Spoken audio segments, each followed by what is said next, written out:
You should be headed towards an island off the northern coast. The terrain's pretty rough, so be careful. The island has another island attached to it. Yes?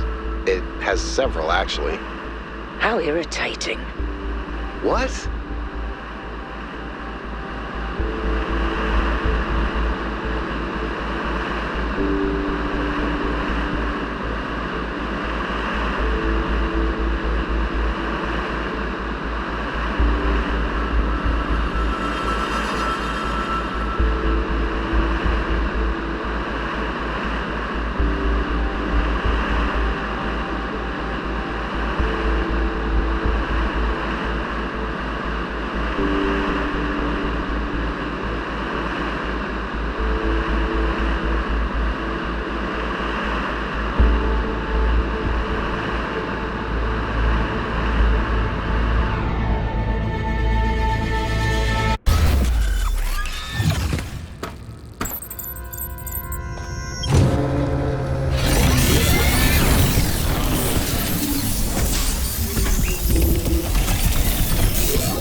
Okay.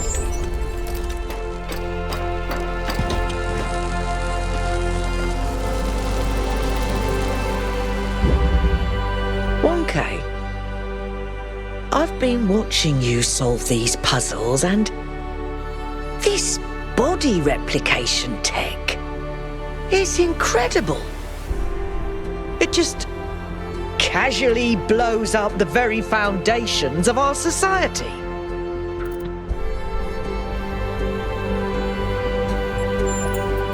You can say that again. Making even just one of us is bloody hard. We're not like toasters. You don't just weld together a couple of wires and a motherboard and call it a day. Not to mention how hard it is to even find some of the materials. And this thing just, poof, new human.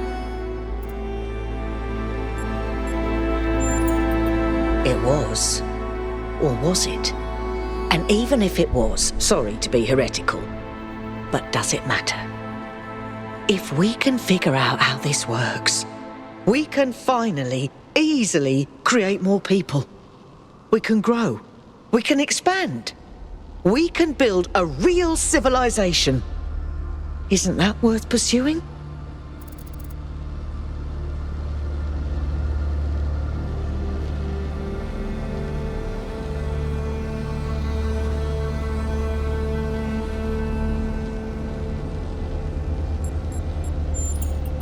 Look, yes, large amounts of people can cause problems. But even the problems they cause are interesting.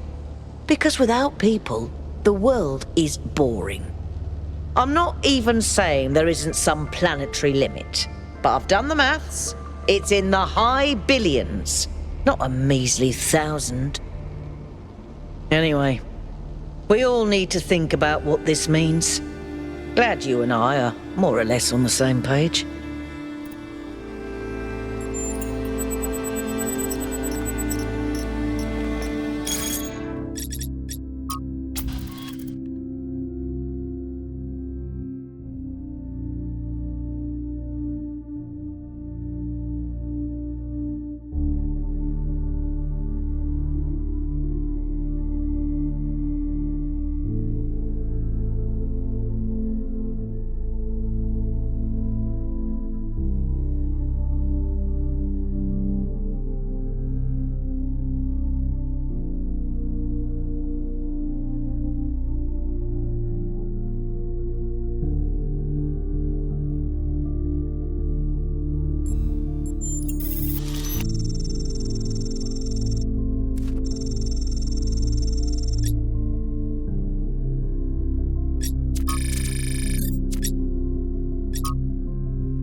How can I help you?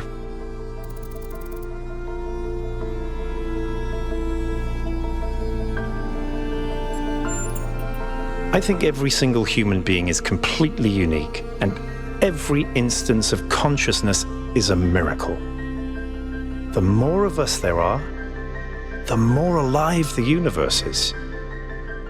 And the more we all interact with each other, the more complex the life of the universe becomes. So I believe that people are a fundamental good. I don't believe we're all flawless, but I think every one of us matters precisely because nothing else does.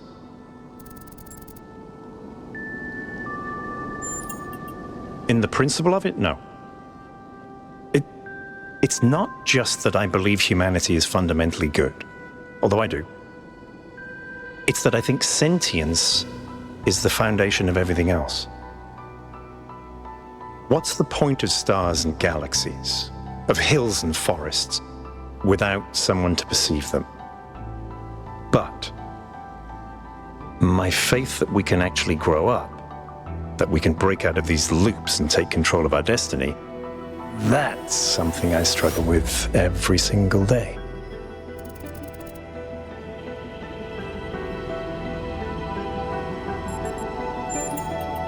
Then at least we may be able to find out what happened in New Jerusalem, why she came here. But I don't think she left the island. I think she's still here, waiting for us to make the right choices.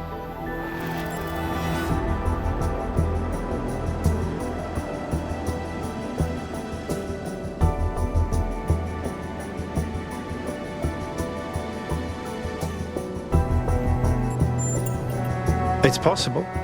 I don't mind acknowledging that I could be wrong. But as someone who knew Athena better than anyone except Cornelius, I'm pretty sure she's still here.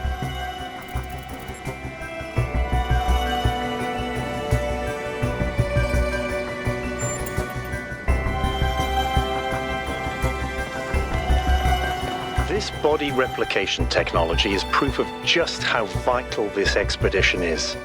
We may not know how it works and what its limitations are, but the technology itself isn't even what really matters. What matters is to expand our imagination, to realize that other futures are possible. I'm glad you see it that way too, 1K. After all, the world is better with you in it, isn't it?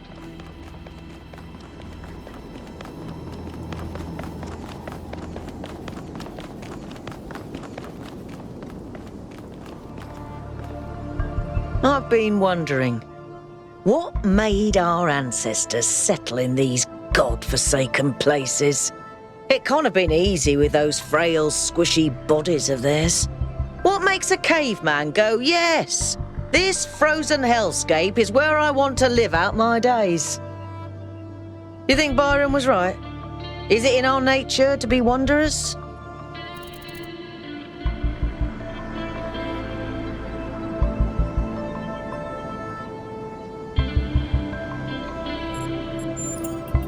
We do, don't we? A species of problem solvers, like Drennan said. That must be why I sometimes find myself imagining building new cities. All right.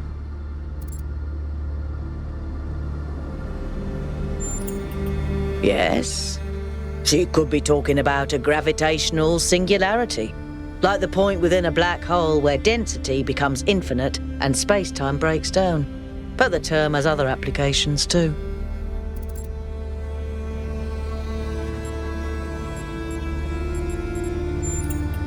There are safe ways of doing most things.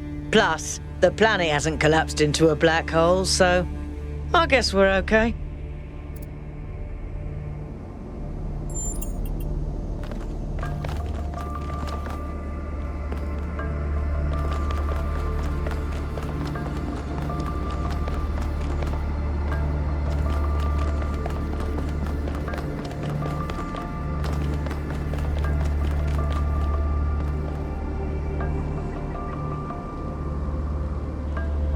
What can I do for you, 1K? It seems like something that could very quickly get out of control. You know that saying about good intentions? If we can solve problems by just making more people, how long before people just become a problem-solving tool? Sure. I think there's plenty inside each of us to explore. And it might give us a new perspective. Will it really answer all the big questions?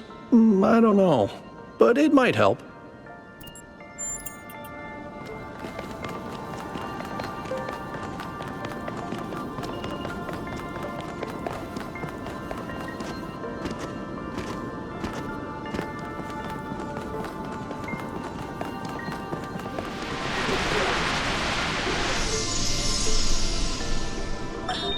I wonder what it was like when the ancients were still here. Their world seems so lively. Not always in a good way. Interesting times are great to read about, but rarely great to experience. That's true. But they left behind so much art and philosophy and religion, and so many strange stories. Is New Jerusalem like that? It was, in the beginning.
Hey there, 1K.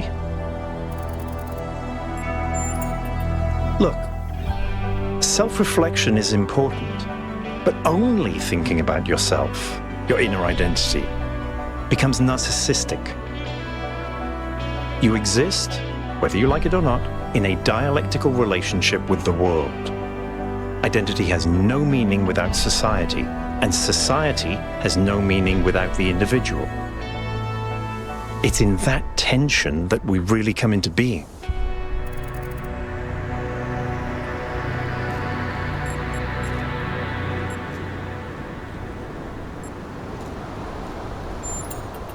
In the sense of an interventionist deity? No.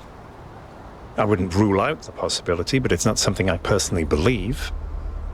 But I do think there is something genuinely sublime in this universe, and it's right in front of us. Consciousness. The fact that this sense of self is even possible, that an arrangement of matter can produce a self-aware mind? Think about it. It's a fundamental property of the universe, an unbreakable law that matter has the inherent capacity to become more than the sum of its parts. That is the definition of transcendence. Okay?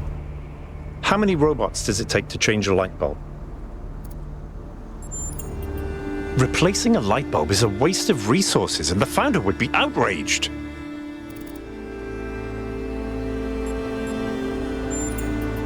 Herman didn't seem to think so.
Wandering around these landscapes, solving puzzles, in a way, 1K's experience must be very similar to Athena's in the simulation. There's one difference, though. Athena was alone.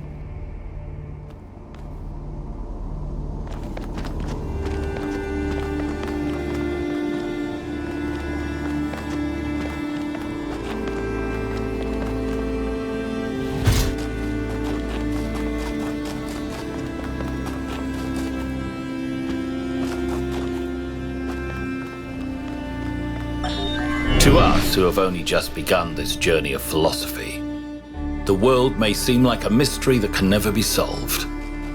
A great deal has been written since the days of the Seven Sages, but how much of it is truth and how much of it is idle speculation? I've offended many by saying that most philosophy will, as the centuries pass, be discarded as foolishness and superstition. But it is a truth only philosophers fail to see. And yet we cannot abandon reason and conclude that we cannot know anything. Rather, we must accept that the journey towards understanding will be long, and our task is to build a foundation for those who will one day arrive at its destination.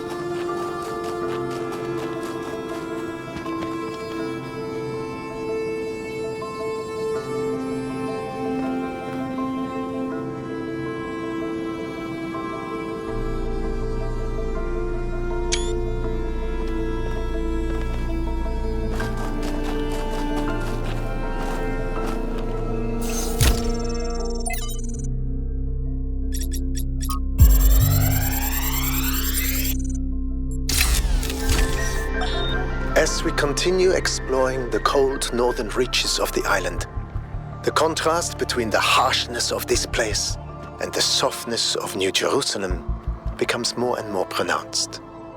There is a kind of madness in what we are doing, going to a place that is so hostile to our existence.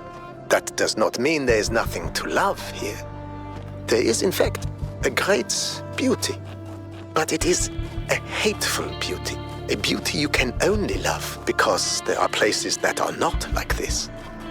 And yet, it is precisely this hateful beauty that the people of New Jerusalem fail to see, and so cannot understand their own blessings.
I often think about how many cities there are out there, under the ocean.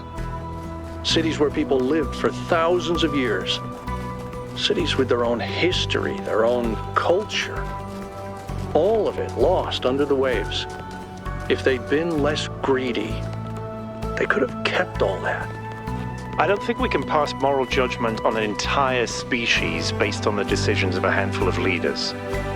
But I do think they made a mistake. They stopped caring about what they built. They stopped seeing the romance of civilization.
If we believe that life is inherently valuable, if we think that other species are worth preserving, and we recognize that most of the universe is barren, then it follows that we have a duty not only to defend life, but to spread it. If life is the most valuable thing in the universe, then perhaps in a sense, the cosmos itself is depending on us to do this. Like birds carrying seeds to uninhabited islands. Maybe that's our role in the galactic ecology.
excellent solution.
It's an old saying about how, in the end, the sea will claim everything. I have no doubt that this is true. In the long history of the human species, entire regions have disappeared under the waves. Places like Beringia and Doggerland still echo in our cultural memories. But we shouldn't forget that life began in the sea. We are the children of the sea. And it's not through floods and ruin that the sea will claim everything, but through us.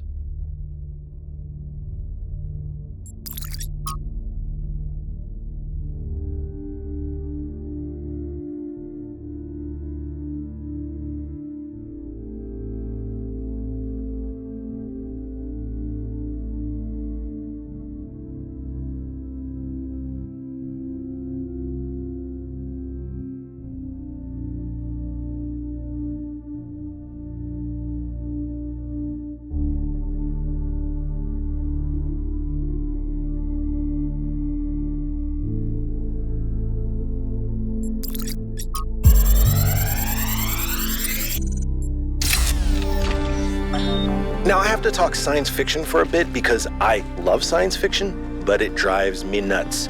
There's this cliche that shows up over and over, and every time someone uses it, everyone pretends it's really profound. It goes something like this. A scientist invents something good, but, oh no, it's actually really bad. You could have something that makes your life better, but no, you can't. How dare you even want it? That's hubris. That's playing God. And it's never anything that reflects the real world, right? It's never, oh no, you invented a vaccine for cervical cancer. Oh no, you invented a new class of antibiotics. Oh no, you cured malaria. How dare you? Those diseased mosquitoes are way more important than human lives. How did science fiction become so reactionary? You know, if we all thought this way, you guys wouldn't even exist. At least Alex agrees with me. She has good taste.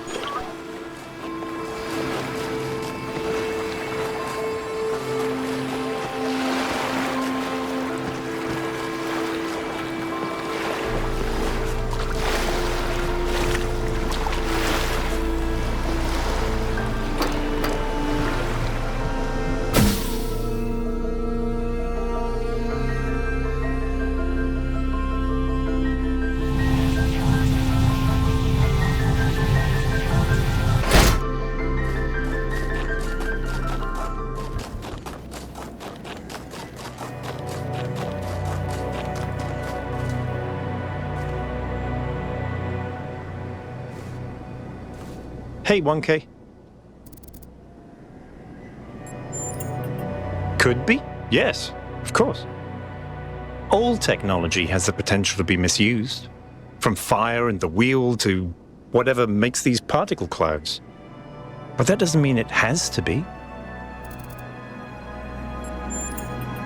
Herman? Honestly, I think he makes people feel safe. The world beyond our walls is frightening. Human history is full of failures and disasters. It's easy to look at that and recoil, Herman offers a vision of the future that feels contained, manageable.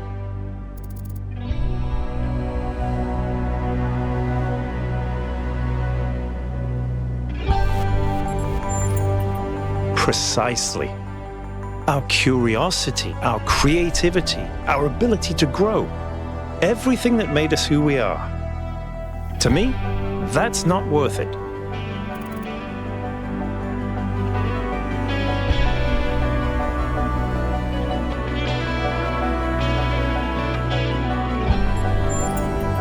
Because they refused to grow up. They refused to take control of their lives. They let bureaucrats and financiers determine their destiny, and those people could not think beyond themselves, beyond the tiny, insignificant moment they were trapped in. Their technology could have saved them, but what really failed them was their imagination. Athena was always trying to understand the reality underneath what we perceive, the objective truth. That's why she was capable of leaving the simulation. And even after she was free, she never stopped trying to understand more. I suspect her research took her another step closer to understanding the truth. And such steps always challenge our conception of the universe. But that's the wonderful thing about science. We can adapt our views to the evidence.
This looks like it has something to do with energy generation. Am I reading this right?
Hey 1K, how can I help you?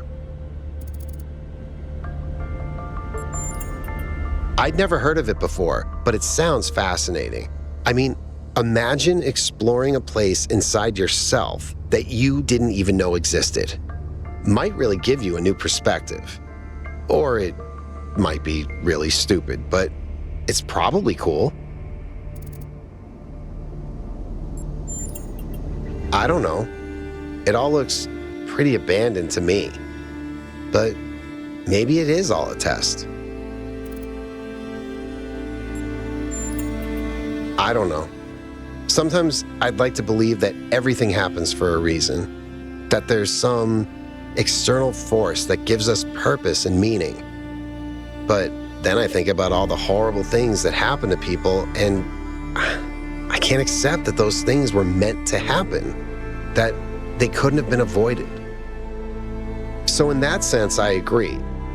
We should find our own meaning. But to be completely honest, I find it hard to just impose meaning on the world. I'm not as driven as someone like Byron. I feel more moved by Miranda's recordings than by my own ideas.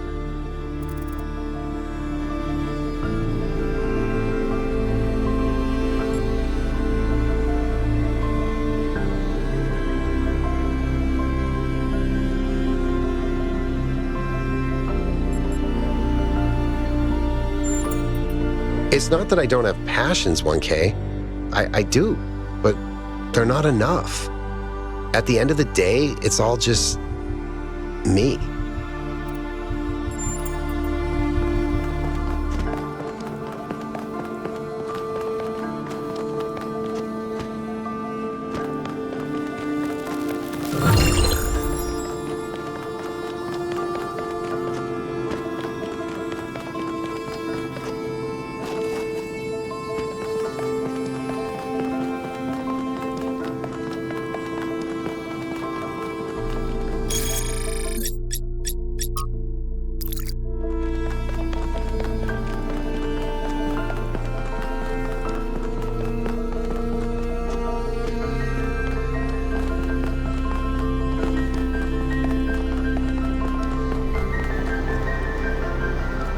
Hello, 1K.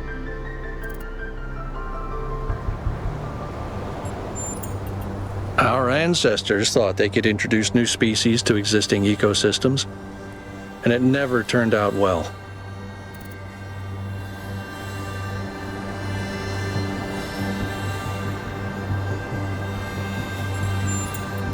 There's no life there now, but you can't see the future. You might be wiping out a whole ecosystem that hasn't even gotten started yet.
Paradise cannot be found.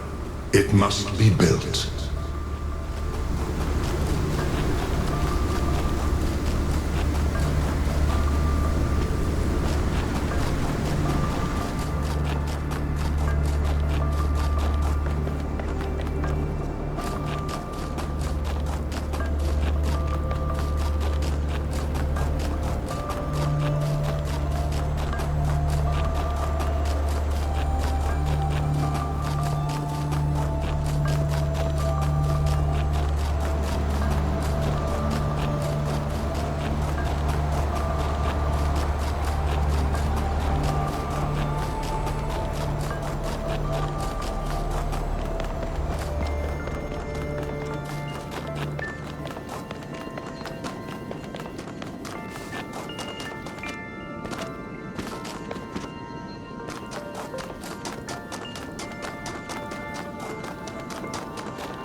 If the fool persisted in his foolishness, would he become wise?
Hear me, friend, and heed my words.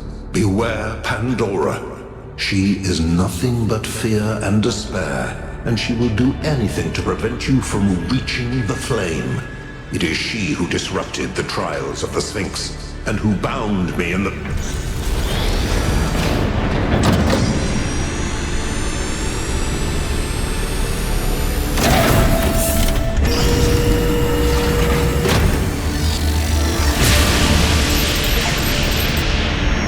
Well done, 1K. Looks like our hypothesis was correct. The megastructure is opening again. Everyone come to the VTOL, please. It's time to find Athena. What about Pandora? She seems capable of displacing or controlling the other entities. We should be careful. But we can't let such a vague threat paralyze us. Just keep your eyes open.